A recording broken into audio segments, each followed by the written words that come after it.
오늘과 내일 마지막인데요. 옆에 계신 분들과 잠시 인사 나누시겠습니다. 반갑습니다. 한 주간 수고하셨습니다.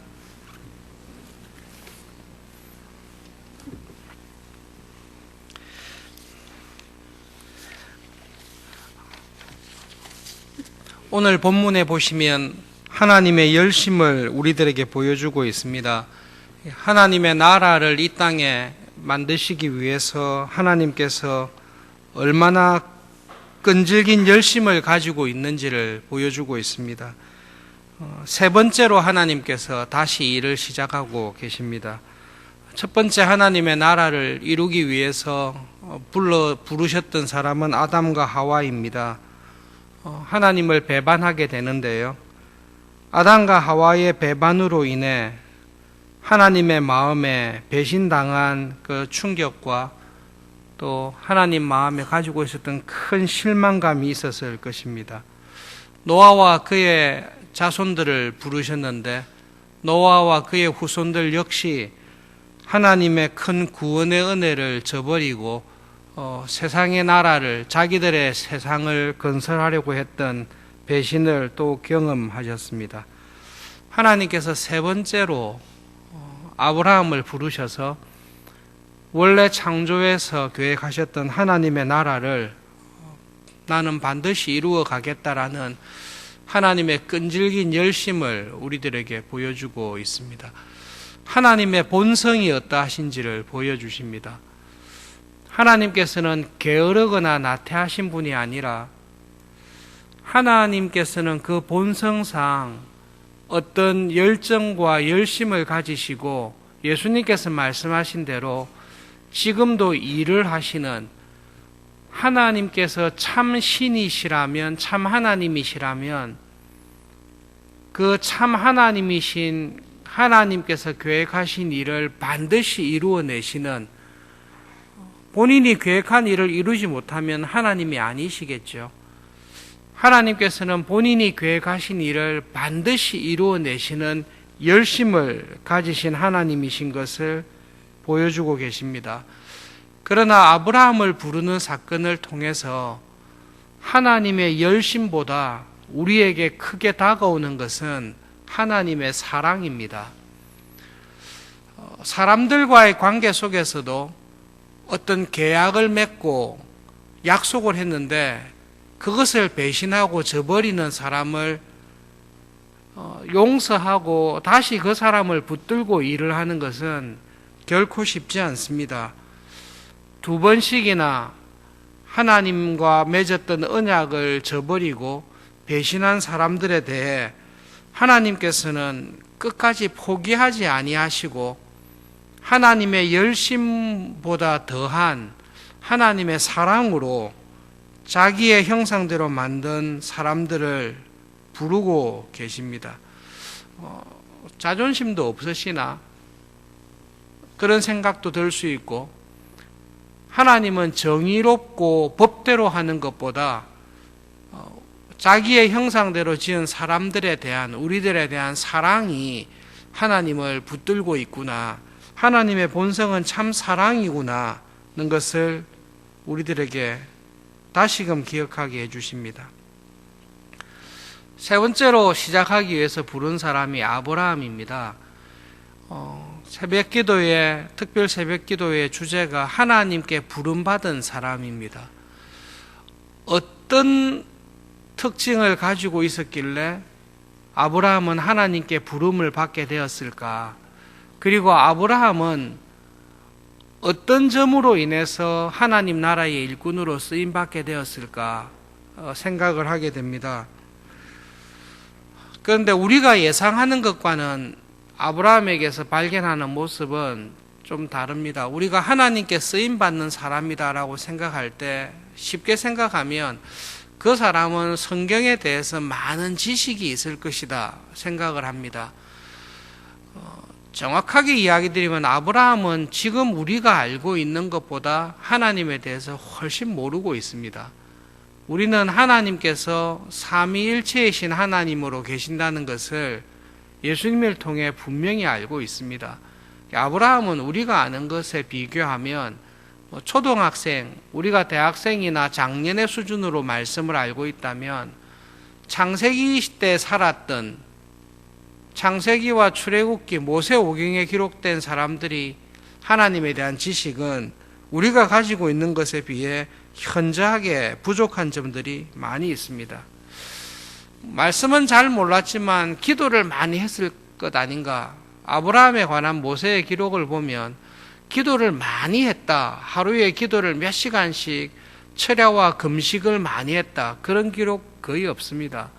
소돔과 고모라를 위해 간구하고 그렇게 한 것은 있습니다만은 또 롯을 구하기 위해서 하나님의 은혜를 구하고 우리도 그렇게 절박하게 되면 기도합니다.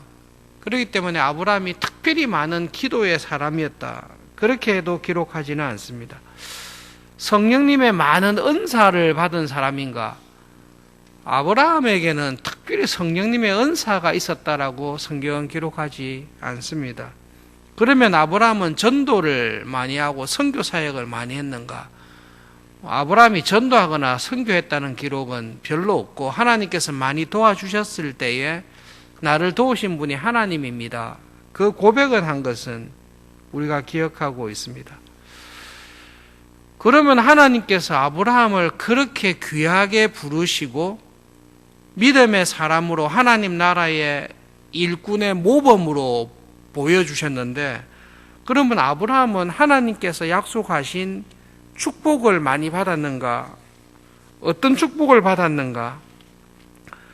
오늘 본문에서 하나님께서 약속하신 하나님의 축복을 볼 때에 아브라함이 당대에 하나님께서 약속하신 축복을 받은 것은 별로 없습니다. 처음에 약속하신 것이 너로 큰 민족을 이루고 너의 이름을 크게 하겠다. 이름이 유명해지려면 큰 민족을 이루어야 되는데 아브라함은 자기 몸에서 난 이삭하고 첩을 통해서 난 이스마엘 아들이 둘밖에 없습니다. 아브라함이 살아있을 때 이삭을 통해 손자를 얻었을 텐데요. 손자도 에서와 야곱 둘밖에 없습니다. 아브라함이 죽을 때까지 큰 민족을 이룬 적은 한 번도 없습니다. 하나님께서 약속하셨지만 그 약속이 자기의 당대에 이루어지는 것을 경험하지 아니했습니다. 땅의 모든 족속이 너로 인해 복을 받을 것이다. 아브라함 당대에는 아브라함이 복이 된 게 아니라 하나님의 은혜로 아브라함이 다른 사람의 복을 받으면서 연명하면서 살았습니다. 이집트에 피난 갔을 때도 그랬고 블레셋 지역에 갔을 때도 그랬고 아브라함이 복의 근원이 되기보다 하나님의 은혜로 다른 왕들의 더 힘센 왕들의 도움을 받으면서 살았던 것을 기록하고 있습니다. 우리가 잘 알다시피 이 땅을 가나안 땅을 너에게 주겠다. 죽을 때까지 아내의 매장지는 얻었습니다마는 약속의 땅에서 유리하고 방황하면서 살았습니다. 하나님께서 하나님 나라의 일꾼으로 대표적으로 불러서 쓰신 분이 아브라함입니다. 아브라함이 하나님 나라의 일꾼으로 쓰임 받을 때에 어떤 점이 있어서 하나님께서 그를 귀하게 썼는가?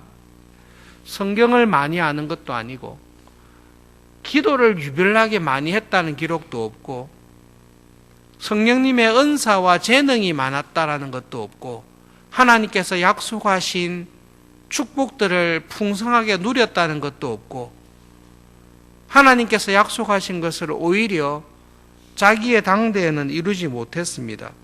전도나 선교 사역을 많이 한 것도 없습니다. 그럼에도 불구하고 하나님께서 하나님 나라를 다시 시작하는 일에 아브라함을 부르셔서 하나님 나라의 일꾼으로 쓰임받는 사람의 대표적인 샘플로 모범으로 우리에게 보여주셨습니다. 그러면 아브라함의 삶을 보면 어떤 것이 가장 두드러진 특징입니까? 이전에 살았던 사람들과 그 이후에 나오는 사람들과 비교해 볼 때 하나님이 쓰셨던 아브라함의 특징은 딱 한 가지가 있습니다. 하나님께서 자기에게 하시는 말씀을 잘 듣고 그 하나님을 신뢰하고 자기에게 하신 말씀에 순종하면서 살았던 것이 아브라함이 가지고 있는 제일 큰 특징입니다. 다른 사람들과 달리 아브라함은 하나님께서 자기에게 하시는 말씀을 잘 듣습니다. 그리고 이 말씀을 하신 분이 하나님이다라는 것을 분명하게 깨달으면 그 하나님의 말씀에 순종하면서 살아가는 것이 하나님이 쓰시는 사람의 제일 큰 특징입니다. 70년을 갈대아 우르에서 문화가 번성한 지역에서 살고 있었습니다. 나이 70이 되었는데요. 어느 날 갑자기 하나님께서 이곳에서 잘 살고 있는데 형제와 부모와 친척들을 다 떠나서 내가 지시하는 곳으로 가라는 말씀을 했습니다. 근데 그것이 나를 향하신 하나님의 뜻이다라는 것을 아브라함은 들었습니다. 그게 의심스러우면 믿음으로 살 수 없고 하나님께서 나에게 하시는 말씀을 분별하지 못하면 하나님께서 쓰실 수가 없습니다. 아무리 기도를 열심히 하고 성령님의 은사를 많이 받고 열심히 많다 하더라도 하나님께서 나에게 무엇을 원하시는지를 듣는 귀가 없으면 하나님의 사람으로 쓰임 받을 길이 없습니다. 아브라함은 하나님께서 자기에게 말씀하실 때에 하나님께서 지금 나에게 말씀하신다. 그리고 하나님의 뜻이 이것이다라는 것을 분명하게 분별하고 아는 그 믿음의 자리에 딱 서 있습니다. 나이 70이 넘어서 모든 것을 다 정리하고 떠나라. 어디로 가야 됩니까? 일단 떠나고 봐라. 가다 보면 내가 가르쳐 주겠다. 그렇게 말씀하셨을 때에 하나님의 말씀에 순종하며 떠나는 사람입니다. 너의 아들을 통해 큰 민족을 이루게 하겠다라는 약속을 받았습니다. 아들이 티네이저가 됐어요. 10대 중반쯤 됐습니다. 하나님께서 갑자기 너의 아들을 죽여야 되겠다라고 말씀하셨습니다. 그럴 때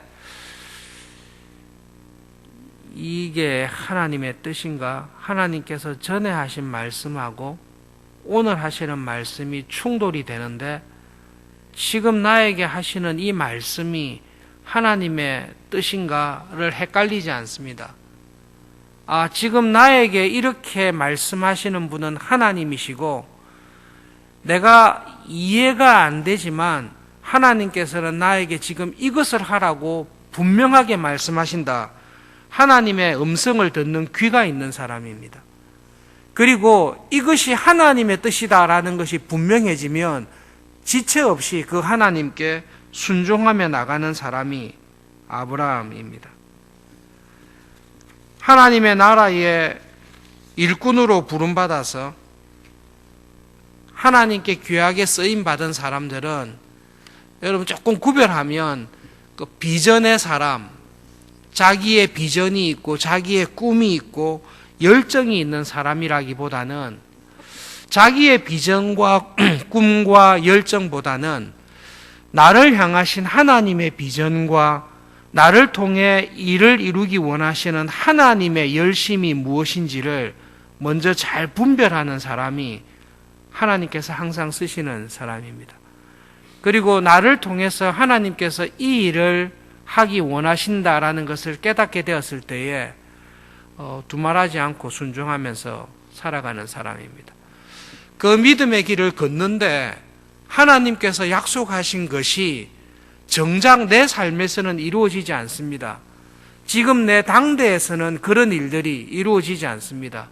약속의 땅에서 약속의 땅을 얻기보다는 나그네로 방황하고 있고 큰 민족을 이루기보다는 큰 민족이 될 가능성이 아들 때에도 손자 때에도 보이지 않습니다. 그런데 하나님께서 내가 분명히 그렇게 하겠다라는 약속의 말씀을 흔들리지 않고 딱 믿고 하나님께서 그것을 하신다고 했으면 반드시 하신다. 그리고 그 일을 하기 위해서 지금 나를 부르고 계시고 나에게 주신 은혜는 이것이지만 하나님은 반드시 하나님의 나라를 나를 통해 이루기를 원하신다. 하나님은 반드시 하신다라는 하나님에 대한 믿음을 가지고 당대에 내가 해야 될 일에 군소리하지 아니하고 하나님을 신뢰하고 하나님의 나라를 이루는, 하나님의 뜻을 이루는 일에 자기를 온전히 맡기는 사람이 아브라함입니다. 하나님께서 저희들을 이 시대에 하나님 나라의 교회의 일꾼으로 부르셨습니다. 가장 중요한 일은 여러분, 양이 목자의 음성을 듣고 목자가 인도하는 곳으로 순종하며 나가듯이 각각의 양의 이름을 불러서 우리를 인도하시는, 나를 인도하시는 주님의 음성에 귀를 기울여서 하나님께서 나를 통해 무엇을 하기를 원하시는지를 듣는 자리에 있어야 됩니다. 그런 사람을 하나님께서 불러서 하나님 나라의 일꾼으로 분명히 쓰십니다. 교회의 직분자로 있는 사람들에게는 개인의 일을, 내 삶을 어떻게 살아야 될 뿐만 아니라 내가 서울중앙교회의 목회자로, 서울중앙교회의 장로로, 집사와 권사로, 직분자로 부르셨을 때에 이 교회를 어떻게 섬기며 이 교회를 어떻게 인도해야 될지에 대해 하나님께서는 직분자들에게 말씀해 주십니다. 직분자들은 나의 삶을 믿음으로 살아가야 될 뿐만 아니라 나를 교회의 직분자로 부르신 주님께서 이 교회를 어떻게 섬기고 이 교회가 지금 이 시대에 무엇을 해야 되고 내가 당대에 하나님 앞에서 어떤 충성을 해야 될지를 직분자들에게 말씀하실 때 그 교회를 향하신 말씀을 들을 수 있는 은혜를 하나님께서는 반드시 주십니다. 그리고 그 하나님의 음성을 듣는 직분자들을 통해서 하나님의 나라를 이 땅에서 반드시 이루어 가십니다. 이렇게 하나님께서 나를 부르신 뜻이 무엇일까? 나에게 주신 은사가 무엇이고 내가 어떤 길을 걸어야 될까를 교회를 통해 가장 확실하고 분명하게 깨닫고 알게 되는 때가 대학 시절, 청년 시절입니다. 서울중앙교회에서 대학부 생활을 하고 또 청년으로 젊은 부부로 신앙생활할 때에 다른 어떤 것보다 하나님께서 부르셔서 쓰시는 사람으로 하나님의 말씀을 항상 듣는 자리에 있기를 바랍니다. 그리고 하나님의 말씀을 듣고 깨닫는 영적인 준비가 되어 있어야 됩니다. 그런 사람을 통해 하나님께서는 일하십니다. 믿음이 있어요. 하나님께서는 나의 실력, 나의 재능, 나의 능력을 통해 일하신다. 그런 쓸데없는 것은 가지실 필요 없어요. 하나님께서는 내 재능이 필요한 게 아니라 하나님께서는 나의 실력이 필요하거나 내 열심이 필요하지 않습니다. 하나님께서는 하나님을 믿고 하나님이라면 이 모든 일들을 능히 하신다. 나 같은 사람을 통해서도 하나님은 하신다라는 하나님에 대한 믿음이 있는 사람이 필요합니다. 하나님은 능력이 부족하신 분이 아닙니다. 하나님은 실력이 없는 분이 아닙니다. 하나님께서는 말씀으로도 이 세상을 창조하시는 분이십니다. 그 하나님이 나에게 기대하는 것은 너 나를 믿느냐? 내가 한 말을 내가 반드시 이룰 것을 너는 믿느냐? 그리고 내가 너를 통해서 이 일을 하기를 원하는데 내가 너를 통해서라도 이 일을 능히 할 것을 너는 믿느냐? 하나님께서는 하나님을 전심으로 믿는 사람을 찾으십니다. 그리고 그 사람을 통해 하나님의 능력을 보여주십니다. 아브라함은 삶을 가만히 들여다보십시오. 아브라함의 가장 뛰어난 것은 하나님을 믿는 거였습니다.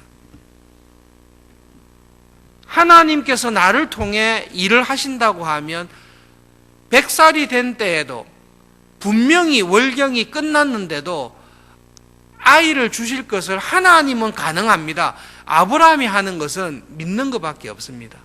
그리고 하나님을 믿고 신뢰해 줄 때에 하나님께서는 자기를 믿고 전심으로 신뢰하는 사람을 통해 하나님의 나라를 반드시 이루십니다. 하나님은 열심히 끝이 없으신 분이기 때문에 반드시 이루십니다. 그리고 그 사람이 나올 때까지 하나님은 찾으십니다. 아침에 기도하실 때 역대하 16장 9절에 있는 말씀인데요. 성경 구절 틀릴 수도 있어요. 역대하 16장 9절로 기억하는 여호와의 눈은 온 땅을 두루 감찰하사 전심으로 자기에게 행하는 자에게 능력을 베푸십니다. 하나님의 본성이십니다. 하나님께서는 지금도 온 교회를 두루 살피셔서 전심으로 하나님이 어떤 분이신지를 믿고 그 하나님의 말씀에 신뢰하며 나아가는 사람을 통해 은혜와 능력을 베푸시기를 기뻐하시는데 그 일에 우리들을 불러주셨습니다. 하나님의 사람으로 하나님의 나라를 이루며 살아가는 그 믿음의 삶이 항상 있기를 바랍니다. 말씀을 기억하면서 함께 기도하겠습니다. 대학부 수련회와 학위 봉사를 위해서 기도해 주시고 하나님 우리 각자의 삶이 저의 삶이 하나님께서 찾으시는 믿음의 사람이 되게 해주시고 하나님의 나라를 이루는 일에 귀하게 쓰임받는 삶이 되게 해주십시오. 기도하겠습니다. 주님과 동행하시는 하루 되기를 바랍니다.